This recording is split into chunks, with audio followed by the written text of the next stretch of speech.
Hey guys, welcome back to another video. Today I'm going to show you how to make a t-shirt, an origami t-shirt. I'm not going to teach you how to do a real t-shirt. Okay, so this is going to be very easy and I hope you enjoy this. So let's not waste our time and begin.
Let me show you the t-shirt.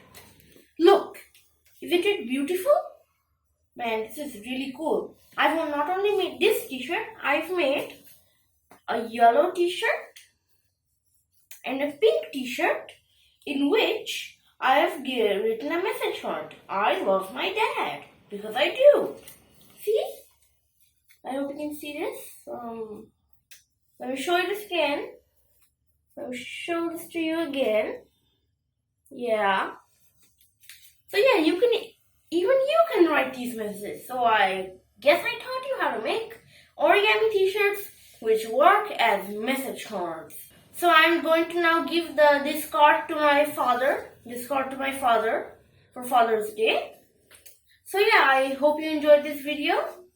If you did, give us a like and subscribe to our channel, and then share this video with your friends and family so they can see our videos too. So yeah, see you later, guys.